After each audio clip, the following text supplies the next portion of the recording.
오늘 발표하실 내용은 5G를 통해 구현하고자 하는 미래 철도 서비스 소개와 이를 위한 표준 기술 개발과 표준 활동에 대해서 말씀하시겠습니다.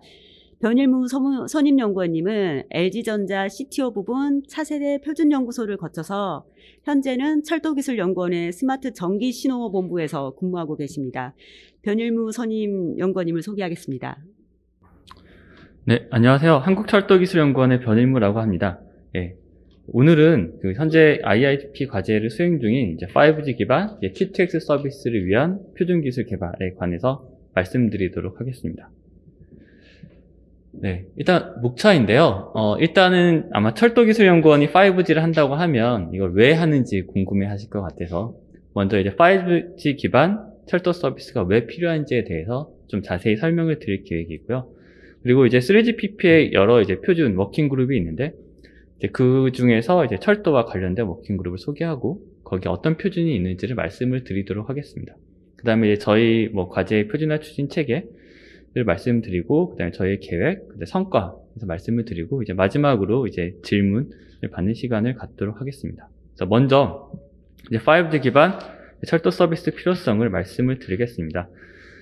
아마 이 부분은 약간 통신하시는 분들은 조금 새롭게 접하는 분야일 수도 있을 것 같은데요. 일반적으로 열차라고 하는 거는 현재까지는 대부분의 권한이 관제가 가지고 있다. 중앙 집중형이다 라고 보시면 되겠습니다. 이게 이제 자동차와는 완전히 대치되는 건데요. 자동차는 각 개인이 이제 권한을 갖고 운전을 하지만 철도는 기본적으로 모든 권한이 관제에 갖고 있다 라고 보시면 되겠습니다. 그래서 현재까지도 쓰이고 있고 이제 사용된 지 거의 100년 가까이 되는 이제 고정폐색 방식이라는 기존의 열차 운행 방식이 있는데요. 이 방식은 이제 선로를 구간을 나눠서 각 구간별로 진입 여부를 결정하는 방식이 되겠습니다. 이게 사실 되게 옛날 방식인 이유는 이제 그 전철 길이 사실 전기가 흐릅니다. 그래서 그쪽으로 데이터를 일부 보내기도 하는데요. 거기 전기를 흐르면서 이제 열차가 그 선로를 밟게 되면 이제 그 전류의 경로가 바뀌면서 그걸 기반으로 이 구간에 열차가 들어왔구나 이거를 판단하는 게 되겠습니다. 그래서 보통 한 구간에는 한 열차밖에 못 들어오게 되고요. 이러한 특징 때문에 어떻게 보면 이제 열차 운행 밀도를 높이는, 수송량을 높이는데 좀 한계점이 있는 방식이라고 하겠습니다. 그렇지만 아직까지도 서울교통공사에서도 많이 쓰이는 방식이라고 보시면 되겠고요. 그 다음은 이제 이동폐색 방식이 되겠습니다. 이제 여기서부터 이제 이동통신을 이제 열차지하에 활용을 하게 되는데요. 차이점이라고 한다면 그전의 고정폐색 방식은 선로를 구간별로 나누는 방식이었다면 이 방식은 이제 선로를 구간으로 나누는 게 아니라 열차를 중심으로 해서 이 열차가 갈 수 있는 거리를 관제가 지정해주는 방식이 되겠습니다. 그렇기 때문에 이제 열차의 위치를 파악하는 게 중요해지고요. 그리고 또 앞열차와 뒷열차 간의 간격을 파악하는 게 되게 중요해집니다. 그렇긴 하지만 어디까지나 이때까지만 해도 통신은 이제 보조수단이기 때문에 통신이 고장이 나더라도 사고는 나지 않을 정도로 충분히 거리를 벌려두는 특징이 있습니다. 그래서 기본적으로 통신은 언제나 고장 날 수 있고 고장이 나더라도 사고가 나지 않도록 앞차와 뒷차 간의 거리를 충분히 벌린다 이렇게 보시면 되고요. 그 얘기는 실제로는 앞차가 주행 중이더라도 멈춰 있는 것으로 가정한다는 얘기죠. 그리고 거기에 더해서 세이프티 마진이라고 하는 이제 안전 마진을 두게 됩니다. 그래서 이게 이동폐색 방식이고 이게 이제 벌써 한 10년 전부터 도입이 되기 시작했는데요. 이제 우리나라에서도 도입이 되고 있는 방식이 되겠습니다. 저희가 그래서 앞으로 도입하고자 하는 방식은 여기서 한 발 더 나가서 이제 자율주행 기반의 열차 가상 편성 방식인데요. 이제 앞과의 차이점은 이제 앞의 방식은 중앙 집중형이었다면 그 중에서 일부의 권한을 열차한테 조금 더 준다라고 이해하시면 될 것 같습니다. 이렇게 줄 수밖에 없는 이유는 이제 열차 간의 거리가 가까워지면서 이제 각 앞뒤 열차 간의 거리 조정을 이제 열차가 스스로 가져가는 게 더 효율적이기 때문인데요. 또 여기에 자율주행이 들어갈 수밖에 없는 이유는 열차 같은 경우는 제동거리가 상당히 깁니다. 보통 자동차의 제동거리는 시야를 벗어나지 않는데요. KTX 같은 경우는 제동거리가 15km까지도 나가기 때문에 이제 기관사, 이제 운전사의 시야를 훨씬 벗어나는 제동거리를 갖고 있죠. 그래서 이런 상황에서는 열차의 거리를 더 붙이기 위해서는 이제 사람이 제어하기는 어렵고 이제 자율주행이 들어와야 되는 거고요. 또 가산 편성 방식의 특징은 기존의 그 이동 폐색으로 만들었던 하나의 무빙 블락이라고 하는데 열차가 갈 수 있는 거리를 이제 겹치게 하는 거죠. 이 그림처럼 겹치게 함으로써 열차의 운행 밀도를 높이는 거고요. 실제로는 뭐 이 그림은 이제 2량 1편성짜리 2대가 있는데 얘를 물리적으로는 붙어 있지 않지만 4량 1편성짜리처럼 동작시킨다. 그렇게 해서 이제 수송 용량을 늘린다. 이렇게 보시면 될 것 같습니다. 어쨌든 거리가 줄었기 때문에 앞뒤 열차가 되게 가감속 및 제동 정보, 열차 제어 정보를 주고받는 게 되게 중요해집니다. 그래서 어떻게 보면은 자동차 자율주행의 플래투닝과 이제 유사한 면은 있다고 보시면 되겠습니다. 차이점은 훨씬 더 거리가 길어진다. 그 이유는 이제 기본적으로 선로가 마찰 개수가 낮기 때문에 제동 거리가 길기 때문인데요. 네, 그래서 이거를 했을 때 장점이 과연 무엇이냐라고 하면 승객의 대기 시간이 감소된다는 거를 이제 주요 장점 중에 하나로 볼 수가 있습니다. 어떻게 보면 열차 운행의 이제 패러다임을 바꾸려고 하는 건데요. 현재 같은 경우에는 일반적으로 이제 승객 수의 변화에 따라서 배차 간격을 변화를 시킵니다. 그래서 뭐 러시아워 같은 경우에는 이제 지하철을 되게 밀도 있게 짧은 간격으로 배치를 하지만 이제 승객이 줄어들면 간격을 넓히게 되죠. 또 더 큰 문제는 사실은 이제 시골 같은 경우 간선철도 약간 교외 지역으로 나가게 되면 그런 지역에 이제 철도는 운행 시간이 뭐 30분, 1시간, 뭐 2시간까지 가기도 합니다. 그건 이제 승객 수가 적기 때문인데요.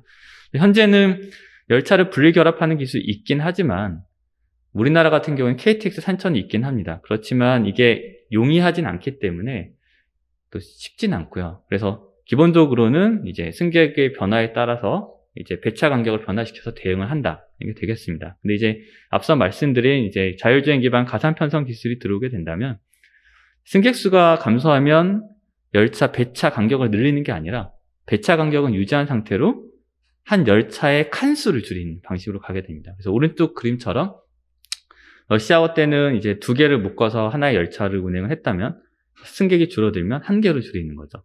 뭐 보통 이제 서울 같은 경우는 10량 1편성이 많은데요. 뭐 이런 것도 이제 유연하게 바꿀 수 있게 되겠고요. 이제 밑에 같은 경우를 보시면 대표적인 게 뭐 이렇게 가다가 분기된 노선이 많습니다. 그래서 KTX 같은 경우도 이제 쭉 가다가 일부는 부산, 또 일부는 전라도로 분기가 되겠죠. 현재 같은 경우에는 부산으로 열차가 지나가고 나서 전라도는 이제 사이사이 껴넣는 뭐 이런 형태가 되는데요. 대표적으로 1호선 같은 경우는 신도림에서 인천, 뭐 수원 이런 식으로 많이 가게 됩니다. 그래서 저도 수원 쪽으로 다니는데 인천, 수원이 오게 되면 좀 별로 기분이 좋지 않은 그런 경험이 많은데 이게 들어오게 되면 이제 그럴 필요 없이 하나의 열차가 가다가 이제 특정 구간에서 분리가 돼서 한쪽은 부산, 한쪽은 뭐 전라도 쪽으로 가게 됩니다. 결국 이렇게 되면은 지방에 사시는 분들도 이런 대중교통의 이용 편의성이 많이 높아질 것으로 보이고요. 저희는 이러한 서비스를 제공하는 걸 목적으로 하고 있습니다. 근데 이걸 하다 보니까 이제 5G가 필요하다라는 이제 결론이 나온 거고요. 이제 기존의 구간 폐색과 이동 폐색은 이제 열차 제어, 구간 폐색은 아예 열차 제어에 통신을 쓰지 않았고요. 그래서 이제 기관사가 관제랑 음성 통신할 때만 쓰였고, 이동 폐색 같은 경우에는 열차 제어에 활용은 합니다. 그렇지만 통신 고장은 사고로 이어지지 않도록 이미 그 상위 시스템에서 설계가 되어 있습니다. 그렇지만 가산 편성이 되게 되면 기본적으로 거리가 줄어들기 때문에 이제 통신 고장이 곧 사고로 직결이 될 수 있고요. 이렇기 때문에 기존 통신 방식 대비 이제 지연 시간은 훨씬 짧아져야 되고 신뢰도는 훨씬 높아져야 되는 이러한 특징을 가지고 있습니다. 그래서 저희가 나름 분석한 결과로 이제 지연 시간은 이제 10ms 이하여야 되고요. 신뢰도는 99.999%, 그러니까 10-6승 이하의 오류율을 가져야 된다라고 보겠습니다. 그래서 현재 열차에 LTER이 도입이 되고 있는데요. 어쨌든 이러한 가산 편성 미래 기술 도입하기 위해서는 이제 LTER만으로는 이런 요구사항 달성이 어렵기 때문에 5G가 필요하다 판단을 했고, 그래서 저희는 이러한 요구사항을 3GPP에 반영하고 관련된 기술을 개발하는 이제 업무를 수행하고 있습니다. 여기와 관련된 어떤 3GPP의 철도 통신 표준 동향인데요. 3GPP의 워킹 그룹은 아마 다들 잘 아실 것 같습니다. 네, 이 중에서도 이제 철도와 관련된 토픽이 있는 워킹 그룹은 라디오 액세스 네트워크 쪽 LAN 워킹 그룹 1, 그 다음에 2 쪽과 이제 SA1과 6가 되겠는데요. SA1 같은 경우에는 이 서비스 에스펙트여서 이제 저희가 이제 어떤 저희 철도 서비스에 필요한 통신 요구 사항을 이제 제안을 하고 있고요.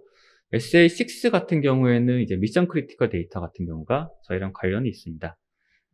네, 다음 페이지를 보시면 좀 더 자세히 나와 있고요. 이제 레넌 같은 경우에는 결국에는 트레인 투 에브리싱 T2X라고 명칭을 했는데 이제 이 기술이 이제 VTX와 유사점이 많습니다. 뭐 가장 큰 차이는 커버리지 길이 차이가 가장 큰데요. 그렇기 때문에 관련 기술인 이런 VTX 쪽 활동을 이제 하고 있습니다. 네, 그래서 이 표준 동향이 되겠고요. 그래서 저희는 이 현재 업무를 이제 주식회사 ITL이라고 하는 이제 중소기업과 이제 표준 전문 기관인데요. 같이 이제 업무를 진행을 하고 있습니다. 저희 같은 경우는 이제 과기부 산하의 출연연이긴 하지만 이제 국토교통부와도 되게 많이 업무를 같이 하는데요. 대표적으로 이제 국토부가 현재 철도 관련 KS, 예, 국가표준과 이제 KRS라고 하는 코리아 레일로드 스탠다드인데요.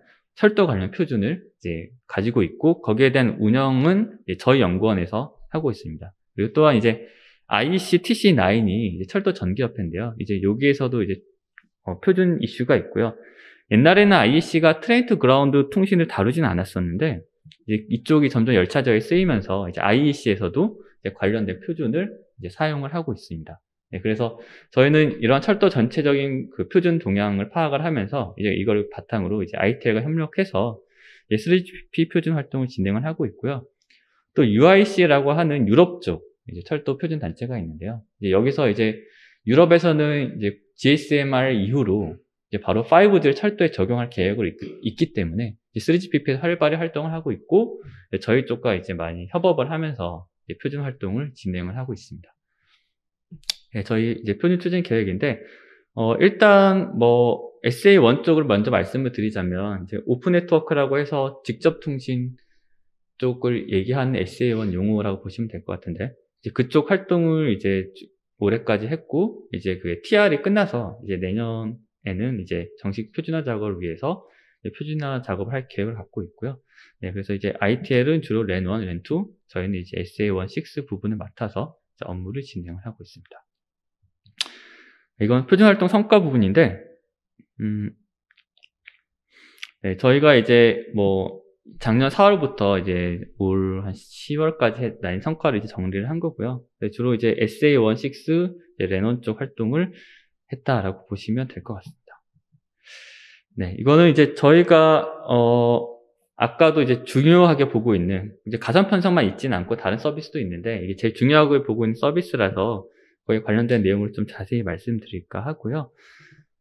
그래서 SA1의 열차 가상 편성 요구 사항을 이제 저희가 활동을 해서 이제 표준 문서에 반영이 된 내용이 되겠습니다. 그래서 기본적으로는 이제 열차가 거리가 멀 때는 이제 첫 번째 단계에서는 각 열차가 이제 온 네트워크로 하는데 기존의 일반적인 이제 UU 링크를 이용해서 기지국 통해서 이제 코어만 가서 다시 앞차가 데이터를 받는 이제 이런 형태로 이제 통신을 하게 되는데요.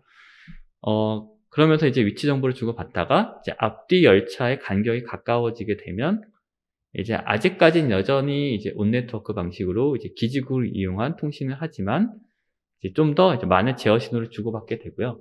여기서 조금 더 가까워지게 되면 이제 온 네트워크에서 이제 오픈 네트워크로 이제 커넥션을 스위치하게 됩니다. 어떻게 보면 이제 기지국을 이용해서 하게 되면 이제 레이턴시가 좀 더 걸릴 수 있기 때문에 다이렉트 링크를 이용한 통신 방식으로 스위치를 한다라고 보시면 되겠고요.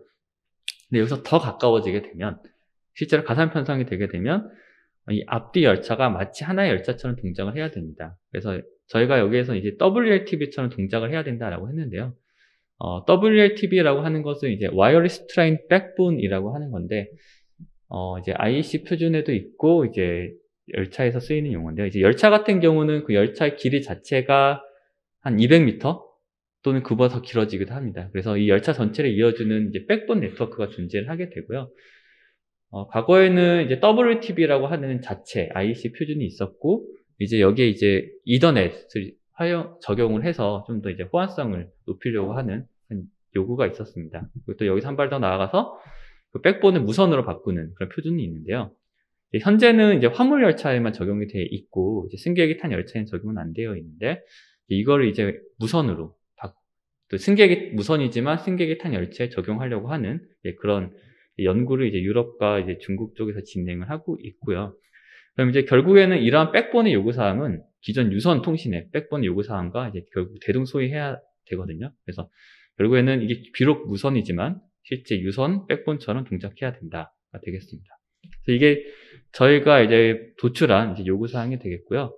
그래서 크게 시나리오는 뭐 앞뒤 열차 간격이 직접 통신이긴 하지만 3000m 이하인 경우와 더 가까워져서 300m 이하인 경우로 나눴습니다. 이걸 왜 이렇게 나누는지는 이제 다음 페이지에서 조금 더 자세히 설명을 드리도록 하겠고요. 그리고 가장 특징적인 건 여기서 사실은 되게 기존 레논 렌트 임팩이 있을 수 있는 부분은 다이렉트 통신인데 커버리지가 3000m라는 거. 현재 NRVTX가 기본적으로 3000m까지 나가진 않습니다. 그래서 저희가 뭐 올해 이제 우승시험선에서 LTE-VTX로 이제 테스트를 했을 때는 비록 NR이 아니긴 했지만 아직 NR 칩이 안 나와서 그랬는데요. 한 300m 정도였고요. 터널에서는 조금 길어지긴 합니다. 근데 3000m가 된다면 어떤 약간 레논 쪽에 영향도 있을 것으로 보이고요. 그 다음에 이제 거리가 짧아진 경우에는 이제 레이턴시가 10ms, 그 다음에 리라이어빌리티가 99.999%라는 게 이제 특징적인 게 되겠습니다. 그래서 아마 이런 부분이 어떻게 보면 좀 기술 개발이 필요할 수 있는 부분으로 생각을 되고 있습니다. 저희가 이러한 도출 근거를 조금 자세히 설명을 드리자면 레이턴시가 왜 10mm가 나왔냐라고 하면 이제 열차의 제어 주기가 이제 열차 가산 편성이 되면 짧아져야 되기 때문인데요. 현재 상용 열차의 제어 주기는 한 50에서 100ms 내외가 됩니다. 그래서 어떻게 보면 자동차에 비하면 되게 긴 편인데 워낙에 이게 무겁고 커다란 기기이기 때문에 좀 긴 편인데요. 가상 편성 열차가 들어오게 되면 이 제어 주기가 적어도 한 10ms 정도는 돼야지 우리가 뭐 플랫폼 이런 데서 좀 제어를 이제 열차의 어떤 제동거리 제어를 되게 정밀하게 할 수 있겠다 생각을 했고요. 그래서 제어 주기가 10mm가 되기 때문에 레이턴시도 최소 10mm는 돼야 된다라고 생각을 하고 있습니다. 또한 실레더 같은 경우는 왜 99.99%냐라고 한다면 현재 이제 열차의 유선 백본을 쓰고 있는 WTB IEC 61375-2 표준인데요. 여기서 요구하고 있는 신뢰도가 99.9999%이기 때문에 이제 가산 편성은 사실은 물리적으로 결합은 안 돼 있지만 실질적으로는 물리 결합과 동일한 정도의 어떤 열차 간 정보 교환이 돼야 돼서 그런 신뢰도를 저희가 잡았습니다. 그 다음에 3000m와 300m 두 가지 요구사항이 있는데 이러한 저지연 고신뢰를 요구하는 거리가 300m다라고 한 이유는 일단은 여러 가지 이슈로 도시철도에 집중을 했고요. 도시철도 환경에서는 일단 보통 이제 신분당선이 제일 빠른데 100km/h를 넘지는 않습니다. 90 정도, 빠르면 90 정도 되고요. 그럼 이제 최고 속도가 100이고 그다음에 선행과 후행 열차의 최대 상대 속도가 50인 상황에서 또 제동력은 1m/s 제곱입니다. 그래서 이런 경우에서 이제 앞열차가 제동과 뒷열차의 제동거리를 고려했을 때 최소한 300m 커버리지 안으로 들어왔을 때는 이제 매우 높은 신뢰도로 통신이 되어야지 이제 사고를 막을 수 있다. 이렇게 판단했기 때문에 이러한 요구사항을 도출했고 이런 요구사항이 현재 TR 문서에 이제 반영이 되어 있는 상황입니다. 그래서 이제 UIC랑 얘기를 해서 이제 내년도에 이 부분을 이제 그 TS 문서로 이제 워크 아이템을 제안할 생각을 가지고 있습니다. 네, 이 부분은 이제 레논 렌트와 관련된 기술인데요. 저희 공동연구기관인 주식회사 ITL이 개발한 부분이 되겠고, 이제 사이드 링크 관련된 표준입니다. 요거는 이 부분에 조금 여러 가지 약간 보안 이슈상 자세히 설명드리기 조금 어려운 부분이 있어서 간략하게 설명을 드리도록 하겠습니다. 그래서 첫 번째 저희가 보유한 어떤 표준 특허는 이제 동일 OFDM 심볼에 PSSCH, Physical Side Link Shared Channel DMRS, 이제 Demodulated Reference Signal인데요. 얘와 이제 PSCH, 이제 컨트롤 채널의 DMRS를 이제 동시에 어떻게 매핑할지에 대한 특허를 이제 매핑시킨 게 있고요. 또 하나는 이제 그 상위 레이어로부터 어떤 사이드 링크 ID를 할당을 했을 때 얘를 어떻게 물리계층 ID로 변환을 하고 또 얘를 어떻게 피드백 채널, 어떤 포맷에 매핑을 시킬지에 대한 그러한 특허를 가지고 있습니다. 네. 그래서 이상으로 이제 저희가 이제 5G 기반 T2X 표준에 관해서 활동하고 있는 내용을 설명을 드렸고요. 네, 이상으로 발표를 마치도록 하겠습니다. 경청해 주셔서 감사합니다.